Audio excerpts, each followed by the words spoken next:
Seorang guru agama di SMKN 1 Taliwang Sumbawa dilaporkan karena menghukum muridnya karena tidak sholat berjamaah.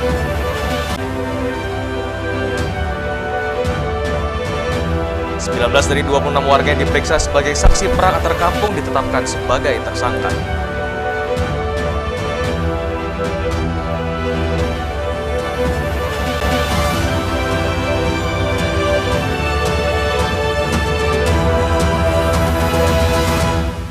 Apa kabar pemirsa? Kembali kami menjumpai Anda di iNews NTB. Beragam informasi penting dan menarik akan kami suguhkan untuk Anda. Selengkapnya bersama saya Hidayat Adiasi, inilah iNews NTB selengkapnya.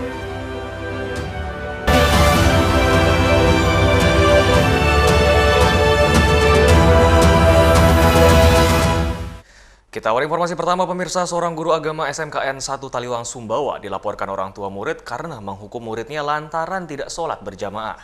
Dan kasus ini saat ini dalam proses persidangan di Pengadilan Negeri Sumbawa Besar.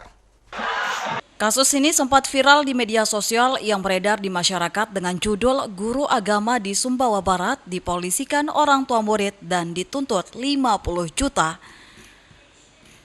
Kasus bermula pada bulan Oktober 2022 lalu bertempat di SMKN 1 Taliwang, di mana awalnya korban MA ditegur oleh terdakwa untuk melaksanakan sholat zuhur.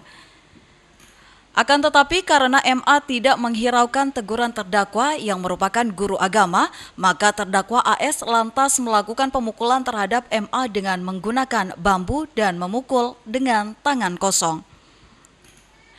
Sementara dari hasil visum ET Repartom nomor 045-98-RSUD-10-10/2022 tanggal 1 November 2022 diketahui korban MA mengalami bengkak di bagian leher belakang akibat benda tumpul. Atas kejadian tersebut telah dilakukan upaya mediasi restoratif justice, akan tetapi pihak pelapor yaitu keluarga MA bersikeras untuk meneruskan perkara tersebut hingga tahap persidangan. Sementara itu Akbar Sorasa, guru dan juga terdakwa, mengaku awalnya bermaksud mengajak siswanya sholat zuhur, namun ditolak oleh siswanya kemudian melakukan teguran. Ia kemudian memukul bagian punggung dan terkena tas korban. Menurut Akbar Sorasa, tidak ada niat untuk menyakiti siswanya, hanya memberi pelajaran dan meminta untuk rajin sholat, dan ia sangat sayang. Upaya mediasi itu sudah kita upayakan beberapa kali, baik itu di lingkungan sekolah itu sendiri setelah insiden tersebut, bahkan sampai di lingkungan luar sekolah, baik itu di kepolisian, bahkan sampai kita mendatangi rumah si korban ini untuk meminta maaf dan sekaligus mediasi bagaimana persoalan ini bisa terselesaikan secara kekeluargaan. Kepala SMKN 1 Taliwang mengaku telah melakukan beberapa kali mediasi namun gagal karena ditolak ibu korban. Aksi yang dilakukan guru tersebut juga dalam upaya pembelajaran untuk meningkatkan keimanan siswa.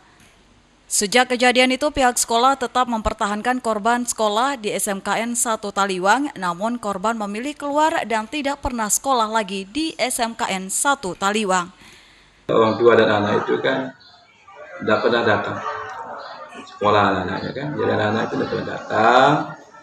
Jadi kita upayakan bagaimana dia bisa sekolah kan. Tapi ternyata memang etikat baik dari orang tua dan anak itu sendiri kurang kan.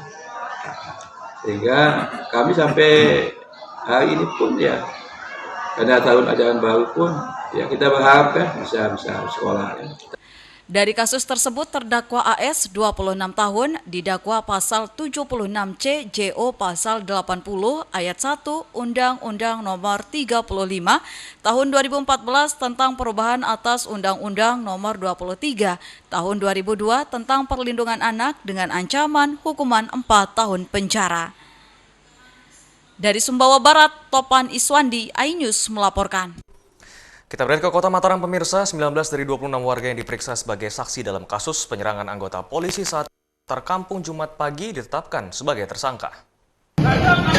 Dari 26 orang warga yang diamankan dan diperiksa sebagai saksi, 19 diantaranya ditetapkan menjadi tersangka dalam kasus penyerangan terhadap anggota polisi saat berlangsungnya perang antar kampung di Mataram. Dari 19 tersangka tersebut diamankan sejumlah barang bukti yang dipergunakan untuk menyerang aparat saat dan menghalau warga dari kampung sebelah yang hendak melakukan penyerangan. Ironisnya dari 19 tersangka tersebut, 4 orang merupakan anak di bawah umur. Dari beberapa saksi yang kita periksa ada 26 sampai saat ini. Ada 26 kita periksa, yang sudah kita jadiin tersangka yaitu 19. Di mana dari 19 tersangka tersebut ada 4 anak. Yogi menambahkan dari jumlah tersangka tersebut saat dilakukan pemeriksaan disebutkan 3 diantaranya berada di bawah pengaruh narkoba. Polisi memperlakukan undang-undang darurat terhadap para tersangka dan melakukan penahanan sambil menunggu proses hukum lebih lanjut. Saat bentrok warga dengan aparat, 3 anggota polisi menjadi korban karena terkena anak panah. Dari Mataram, Hari Kasidi, iNews melaporkan. Ya, pasca bentrok warga dengan aparat keamanan di Mataram, ratusan personil masih disiagakan. Kendari kondusif saat ini sudah kondusif. Tidak kurang dari 750 aparat gabungan dari TNI dan Polri termasuk dari Satpol PP Kota Mataram hingga Selasa dini hari masih disiagakan di perbatasan kedua kampung yang bertikai. Saat dilakukan pengamanan terpadu, sejumlah masyarakat mendatangi kantor Lurah Karangtaliwang untuk menyerahkan sejumlah senjata tajam seperti samurai, ratusan anak panah, dan busurnya. Selain itu, petugas juga masih melakukan pengamanan di jam-jam rawan dan menghimbau warga masyarakat yang masih memiliki senjata tajam dan senjata rakitan untuk menyerahkan ke kantor lurah setempat sebelum dilakukan sweeping kembali. Kabak Ops Polresta Mataram menjelaskan kendati situasinya berangsur kondusif, namun masih disiagakan sebanyak 750 petugas gabungan dari TNI Polri dan pemerintah Kota Mataram. Ya, pemantapan situasi malam ini tetap akan kami laksanakan terhadap potensi-potensi gangguan keamanan, baik di wilayah Karangtaliwang maupun di wilayah Monjok. Dari pukul 00 sampai dengan 04 adalah jam-jam rawan. Namun sampai saat ini situasi sudah dapat kita kendalikan, sudah aman dan kondusif. Selain itu, Kabak Ops Polresta Mataram menghimbau warga masyarakat untuk tetap menjaga situasi sehingga tidak ada lagi provokasi kembali saling serang. Dari hasil sweeping yang dilakukan sebelumnya termasuk atas kesadaran masyarakat sendiri menyerahkan senjata tajam dan senjata rakitan jumlahnya ratusan buah. Kabak Ops berharap tidak ada lagi oknum atau provokator yang membuat situasi tidak aman di kedua kampung yang bertikai. Jika ditemukan oknum-oknum tersebut akan dilakukan tindak tegas dan terukur. Hingga hari ini sudah diamankan sebanyak 24 orang yang diduga menjadi pelaku penyerangan anggota polisi. Dari 24 orang tersebut, 19 orang sudah ditetapkan sebagai tersangka penyerangan polisi. Dari Mataram, Romi Ardi, iNews melaporkan. Kami akan segera kembali, tetaplah bersama kami.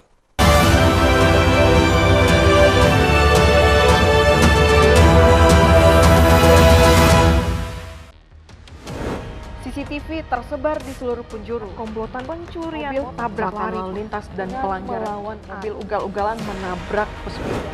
Tragedi-tragedi yang mengerikan. Anak itu berikan bius datang membawa senjata tajam dengan kecepatan yang di luar batas. Terekam kejadian-kejadian unik warga Plus 62. Sama saya Brigadir Marcelina dan inilah dia program Terekam. Saya Aiman Wicaksono. Saya akan mengupas tuntas malam ini. Saya mendapatkan kesempatan secara eksklusif. Bismillah, walaupun itu teman. 4 miliar dalam 1 jam itu nggak sulit. Betul. The Prime Show with Aiman, setiap Rabu pukul 8:30 malam.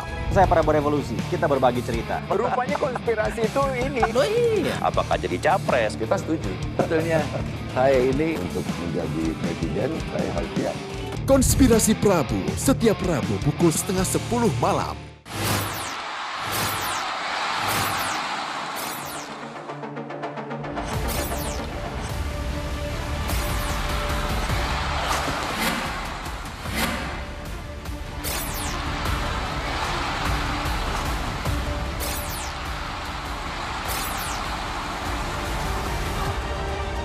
BWF European Tour 2023. Live, iNews, new home of badminton. Mengupas makna dan tafsir Al-Quran bersama ulama terkemuka tanah air.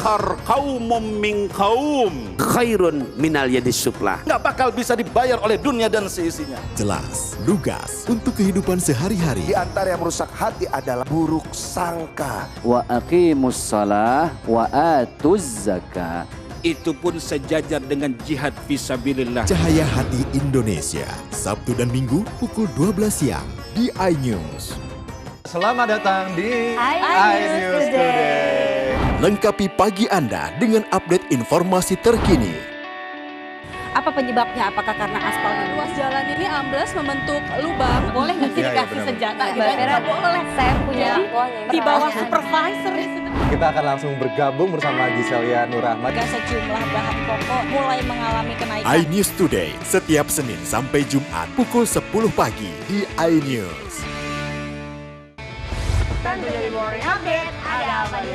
Hadir menemani pagi Anda dengan sajian informasi unik dan menarik. Wallaby hutan yang merupakan hewan asli Papua Nugini. Dari Jepang disebut sebagai kari raisu. Menghadirkan bintang tamu yang menginspirasi. Campuran apa ini? Ini lemon. Oh lemon, Fresh kita peres.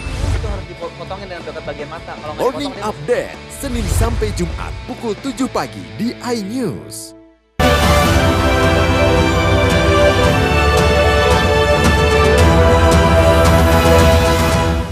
Terima kasih Anda masih bersama kami pemirsa. Pasca pemberlakuan tiket daring per 11 Oktober, Gabungan Pengusaha Angkutan Sungai dan Penyeberangan NTB tingkatkan pelayanan dengan siagakan 26 armada kapal untuk melayani penumpang di Pelabuhan Penyeberangan Kayangan Pototano. Tepatnya Rabu 11 Oktober 2023, tiket daring penyeberangan Kayangan Pototano efektif mulai diberlakukan. Sejumlah persiapan pun telah dilakukan baik oleh pengelola pelabuhan, dalam hal ini ASDP, maupun pihak operator atau pengusaha pemilik kapal yang tergabung dalam Organisasi Gabungan Pengusaha Angkutan Sungai dan Penyeberangan atau Gapasda NTB. Gapasda NTB berkomitmen memberikan peningkatan dan pelayanan terbaik kepada penumpang kapal saat pemberlakuan tiket daring penyeberangan Kayangan Pototano. Untuk pemberlakuan tiket secara online ini kami dari Asosiasi Ketiga Pangkap Kayangan tentunya menyambut baik keinginan dari pihak PT SDP untuk melakukan sistem ini, karena ini memang merupakan kemajuan di bidang tiketing yang diselenggarakan oleh pihak PT SDP selaku operator pelabuhan sekaligus sebagai regulasi di Kayangan Pototano. Tentunya ini mempermudah bagi masyarakat yang ingin menggunakan fasilitas atau layanan kami di Kayangan Pototano sebagai bentuk peningkatan layanan yang dari mulai Gapasda NTB menyiapkan 26 armada kapal untuk melayani rute penyeberangan Kayangan Pototano. Penyeberangan dari dan menuju Pulau Lombok, Sumbawa ini dilayani selama 24 jam. Dari Mataram, Hari Kasidi, iNews melaporkan. Sementara itu, Komisi 3 DPRD Lombok Barat soroti kualitas aspal hot mix di Eyat Mayang Sekotong yang diduga tidak memenuhi standar, dan juga DPRD pun meminta pemerintah agar lebih teliti dalam pengawasan agar pengerjaan proyek tidak amburadul.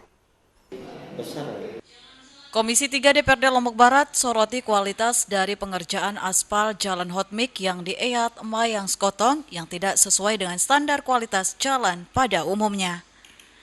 Ketua Komisi 3 DPRD Lombok Barat menegaskan Dinas PUPR diminta lebih teliti mengawasi proyek-proyek agar pengerjaannya tidak amburadul. Ada konsultan perencana, ada konsultan pelaksana kan, ada pengawas. Nah ini kita harapkan jangan terlalu melepas, nanti diawasi setelah selesai. Nah ini juga dengan kejadian ini membutuhkan intensitas pengawasan lebih ketat dari pihak dinas ya terhadap pemborong yang ada. Sementara itu menjawab keluhan dari DPRD Lombok Barat, Kadis PUPR menegaskan telah melakukan upaya perbaikan dan telah memanggil semua yang terlibat dalam proyek jalan tersebut untuk segera memperbaiki jalan yang tengah dikeluhkan masyarakat. Yang ini kan persoalan baru saja di aspal ya. Kalau sudah jalan di aspal, ini tentunya semua kita bekerja sesuai dengan spek dan standar yang ada ya. Nanti begitu selesai baru kita core lagi gitu. Kalau kurang ya kita tambah. Kan belum kita bisa bicara segitu. Gitu. Ternyata nanti kurang tebalannya hasil daripada pengecekan terakhir sebelum konstruksi pekerjaan sama lagi kan. Proyek jalan tersebut merupakan program pemerintah pusat dengan panjang 2,1 km yang menghubungkan Desa Eyat Mayang dengan Desa Labuan Tereng dengan pagu anggaran 2,283 miliar lebih. Dari Lombok Barat, Muzakir, iNews melaporkan. Ya pemirsa, sejumlah pembalap MotoGP dijadwalkan menanam terumbu karang di Pantai Kuta, Mandalika, Lombok Tengah, di mana upaya ini untuk mengenalkan kearifan lokal masyarakat setempat kepada para pembalap. Sebelum ajang balapan MotoGP digelar, penanaman terumbu karang pada Kamis mendatang di Pantai Kuta, Mandalika, Lombok Tengah. Penanaman terumbu karang tersebut nantinya akan dilakukan bersama sejumlah pihak, diantaranya pihak dari Fakultas Kelautan Universitas Mataram. Adapun penanaman dilakukan untuk mengenalkan kepada para pembalap kearifan lokal yang ada di Lombok, khususnya di pesisir pantai. Pembalap juga dapat menikmati keindahan Pantai Mandalika. Selain menanam terumbu karang, pembalap juga akan bersih-bersih pantai guna menjaga kelanjutan lingkungan alam sekitar Lombok. Selain itu, kegiatan tersebut dilakukan sebagai bentuk aksi pergerakan Wastage para pembalap MotoGP 2023. Selanjutnya, pembalap juga akan disuguhkan musik dan tarian tradisional khas Lombok. Menariknya, aktivitas pembalap ini juga dapat dilihat langsung oleh masyarakat dengan syarat dapat mematuhi protokol dari panitia. Pembatasan pasti ada, itu wajar lah ya. Tapi normal saja kayak kemarin misalnya kunjungan Pak Menteri kemarin waktu meresmikan Kutalen gitu kan, ya biasa aja. Jadi masyarakat juga boleh berinteraksi. Intinya sih kami tidak mensterilkan ini steril, tapi boleh lihat, tapi juga memang harus tetaplah ada protokoler yang memang ya karena ini kan orang asing segala macam. Jadi itu yang harus kita mengikuti aturan-aturan bahwa ya Anda jaga pembalap kami. Oke, kita jaga sama. Sementara itu, ajang MotoGP Mandalika seri ke-15 akan mulai pada 13 Oktober mendatang yang diikuti oleh 22 pembalap. Dari Lombok Tengah, Emma Widiawati, iNews melaporkan. Kami akan segera kembali, tetaplah bersama iNews NTB.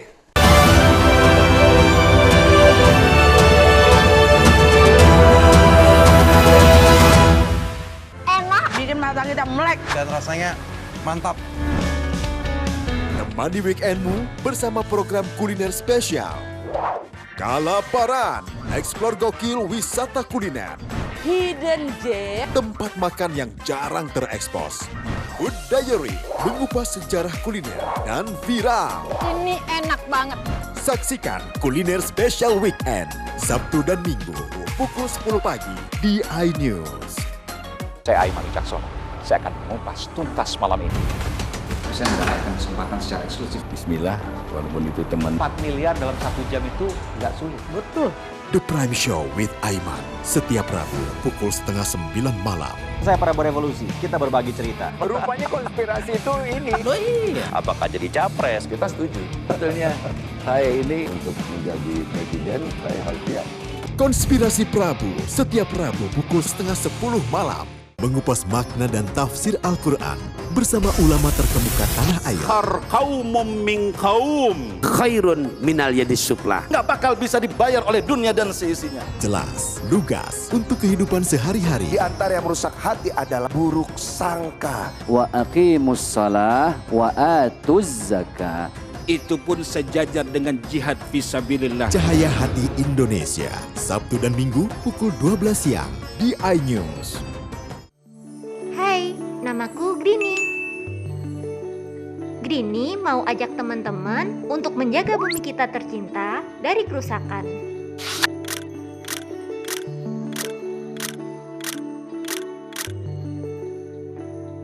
Mau tahu gimana caranya? Yuk, hemat energi teman-teman.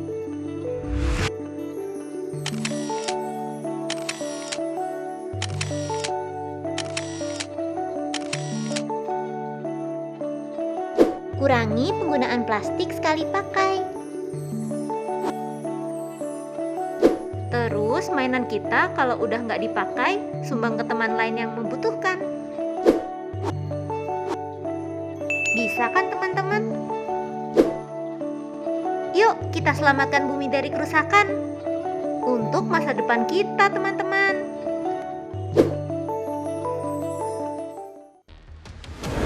CCTV tersebar di seluruh penjuru. Komplotan pencurian, mobil tabrak lari lintas dan pelanggaran melawan mobil ugal-ugalan menabrak pesepeda. Tragedi-tragedi yang mengerikan. Anak itu berikan bius datang membawa senjata tajam dengan kecepatan yang di luar batas. Terekam kejadian-kejadian unik warga plus 62. Nama saya Brigadir Marcelina dan inilah dia program Terekam.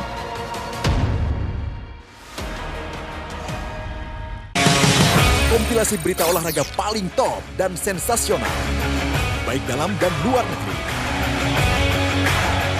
Kamu menyaksikan Top Sport bersama saya, Sansura Karamai. Halo teman-teman, saya mau mengajak teman-teman untuk menjaga kebersihan lingkungan agar tidak menimbulkan bencana seperti menyebabkan kerusakan ekologis, menyebarkan penyakit, menyebabkan terjadinya banjir, dan menyebabkan bau yang tidak sedap. Ayo, jaga kebersihan lingkungan kita dari sampah lingkungan dan sampah masyarakat. Mari kita pulangkan sampah-sampah kita ke tempat yang semestinya.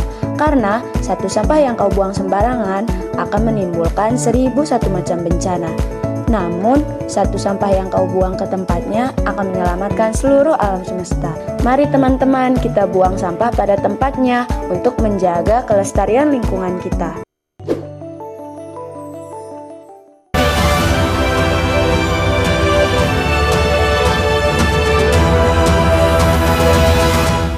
Terima kasih Anda masih bersama kami pemirsa. Kabupaten Lombok Tengah tak hanya menyajikan deretan pantai eksotis, juga terdapat destinasi wisata air terjun, benang kelambu dan juga yang ramai dikunjungi wisatawan. Jalan-jalan kali ini kami akan ajak Anda ke air terjun Benang Kelambu di Desa Aiberi, Batu Keliang Utara, Kabupaten Lombok Tengah. Dari namanya saja, siapa saja pasti dibuat penasaran untuk mencapai air terjun yang berjarak 30 km dari pusat kota Mataram ini bisa ditempuh dalam 1 jam perjalanan. Pengunjung harus berjalan kaki melewati jalan setapak serta menuruni ratusan anak tangga. Sepanjang perjalanan tak hanya disuguhkan panorama hutan, pengunjung pun ditemani kicauan hewan dan burung yang saling bersahutan. Wah, wah, wah, ternyata air yang keluar dari rongga pohon menyerupai kelambu sangat tipis dan lembut, membuat tempat wisata ini disebut air terjun Benang Kelambu. Saat akhir pekan, air terjun yang bersumber dari Segara Anak di Taman Nasional Gunung Rinjani ini ramai didatangi wisatawan. Very beautiful. The waterfall is very different from anywhere in the world. It's a very nice curtain of water, and it's a little bit cold, but other than that, it's good. Air terjun Benang Kelambu ini tetap menarik walaupun sudah sering kali kita kunjungi ke sini. Jadi kalau mau ke sini itu kita harus lewatin tangga-tangga karena perjalanannya lumayan jauh juga. Tapi di sini air terjunnya indah, terus bisa ada disediain kolam renang gitu buat mandi-mandi. Seperti yang bisa dilihat di belakang. Bila Anda ingin berwisata air terjun di tempat ini, hanya dikenakan biaya tiket masuk dan tarif parkir yang terjangkau. Selain itu, bagi pengunjung yang tidak kuat untuk jalan kaki, pengelola air terjun juga menyiapkan jasa ojek dengan tarif Rp20.000 per orang. Dari Lombok Tengah, Herkiandi, iNews melaporkan. Ya, berbicara air terjun tidak melulu tentang daerah utara Pulau Lombok. Di Lombok Tengah, sebagian selatan daerah yang cenderung kering dan juga dekat dengan pantai terdapat air terjun, dan meski tidak terlalu tinggi, air terjun ini sebagai oase di tengah Kuta Mandalika.